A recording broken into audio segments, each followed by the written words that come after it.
Another storm, now a hurricane, Nate is aiming for Gulf Coast. New Orleans, LaRon Page, 66, waved to his neighbor on Friday from his front porch swing in the Broadmoor neighborhood of the city. "I'm ready, I got my life jacket," he hollered, pantomiming some swim strokes.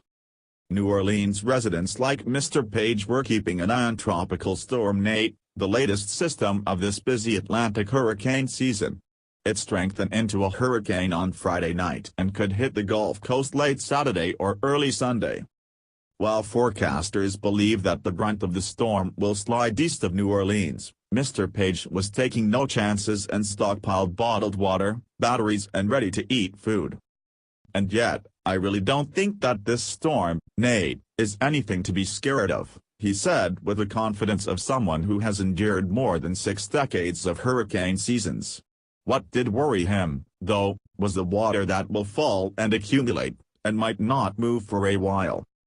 In the past, New Orleans residents feared that the levees that protected the city would give way, and much of the city was flooded when the levees did just that in 2005, after Hurricane Katrina.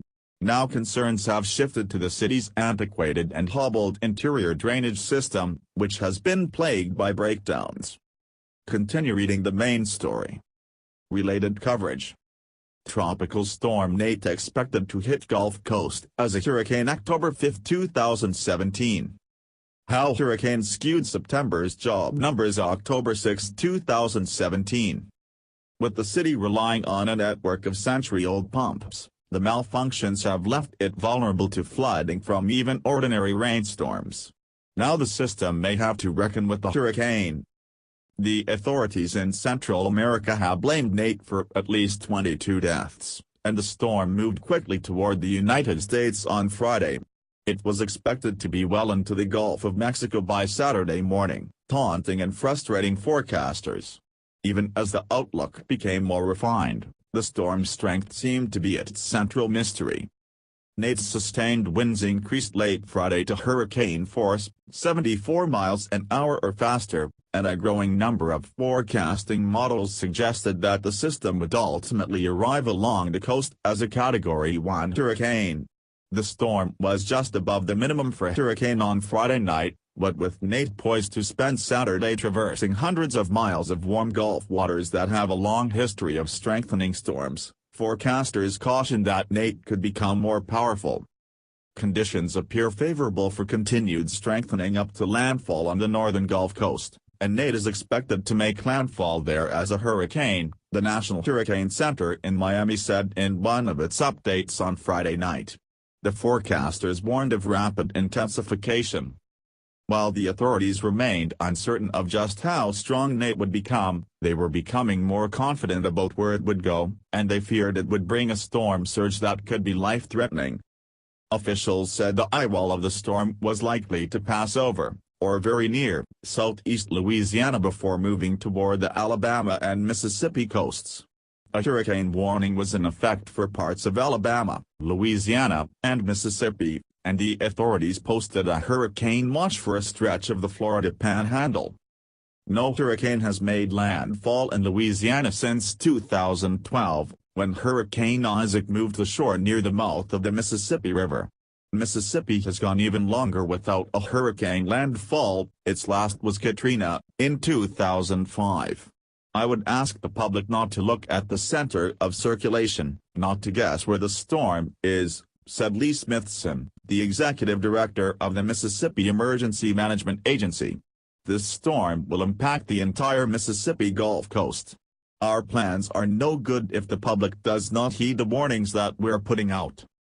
A weakened storm, most likely a tropical depression, could sweep over Virginia on Monday.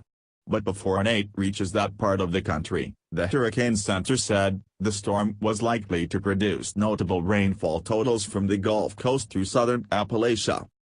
Some local governments in Louisiana ordered evacuations, and New Orleans imposed a curfew that is to begin on Saturday.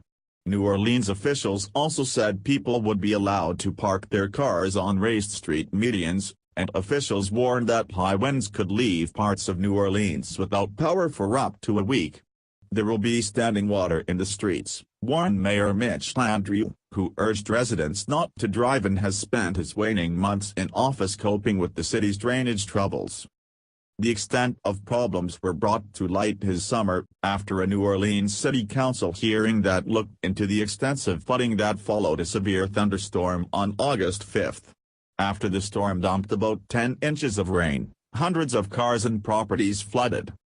The problems infuriated Mr. Landrieu, who has cultivated a reputation as a pragmatic manager. After the hearing, which revealed unmanned and broken pumps and stalled drain cleaning plans, Mr. Landrieu fired some officials, telling them that their obfuscation was insulting to the public. Now Mr. Landrieu's makeshift, rapidly developed response will be tested, as will the team he appointed to deal with the drainage problems. The system has, so far, shown signs of improvement. Still, after a rainstorm went over New Orleans on Monday, several cars were mired in knee-deep water. With the latest storm approaching, a handful of pumps are still inoperable, and city officials said they had made arrangements to monitor and staff all pumping stations.